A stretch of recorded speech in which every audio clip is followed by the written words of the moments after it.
sorry about the light. I've got the electricity's out. I'm using kerosene lanterns to record this. No, not record this. I'm not using kerosene lanterns to record it. I'm using the camera to record it, but kerosene lanterns are illuminating the way. A lot of people don't believe that I was raised by minks. And I understand that because it's not something you hear every day.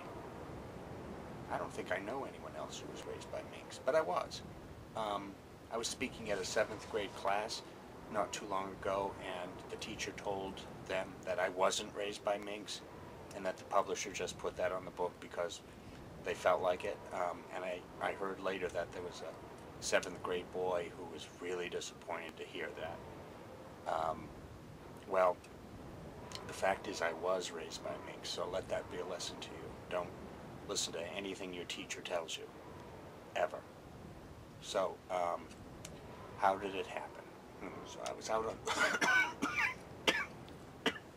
Excuse me. I have a terrible cold.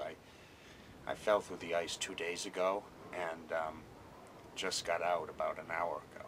So I've got this awful head cold that's traveling down into my chest.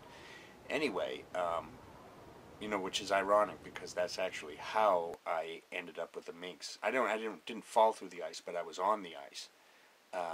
So my parents were ice fishing, and I was just a baby, and I was there in a cradle or a stroller or maybe I don't know, some sort of sledge out on the ice, and the sun went down, and they packed up to go, and they packed up all the fish they'd caught and in a cooler, and the ice fishing traps, and the ice fishing, fishing poles, and everything else, lanterns, and they packed up everything except me, and went home.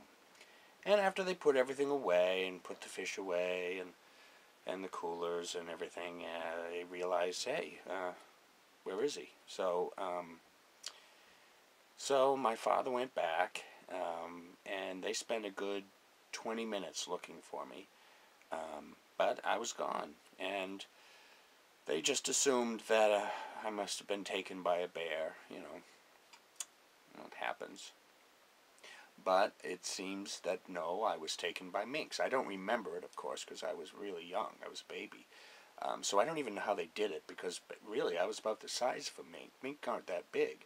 They're strong, but not that big. So I assume a whole pack of them took me. I'm not even sure that it's a mink pack.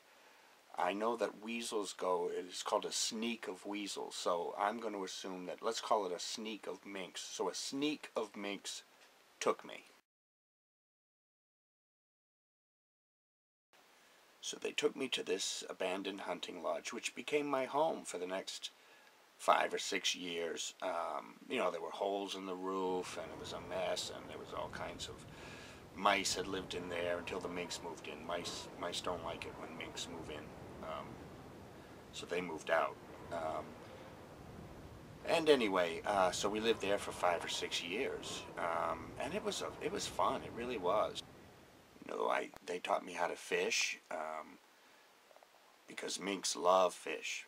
Boy, they love it. And they taught me how to swim, and in the summer especially, oh gosh, there were 10 or 12 of us, all of us swimming together. It was great. And then in the winter, it was if you're going to be with somebody in the winter, it's good to be with a sneak of minks, because they'll keep you warm, that's for sure. Every Christmas I got a fish, and every birthday I also got a fish. In fact, every holiday I got a fish, because that's what minks give. Minks, like I said, minks love fish, and they don't really have a whole lot else. So, and so it was important to them, and they were showing their affection by giving me a fish. And I do the same thing. If there's somebody I really care about, and it's an anniversary or a birthday, I just wrap up a great big old fish and hand it to them. That's a sign of my esteem. So that's it. That's the story. And you know, don't let anybody tell you. You know, if you tell somebody that you know somebody, and we do know each other now. How you doing? You know, that if you tell them that you know somebody who was raised by minks in an abandoned hunting lodge, don't let them tell you that that can't be true. It's true. You know, I wish I had a mink right here to prove it, but I just don't. They're off. You know, I don't know where they are. So that's it. That's it.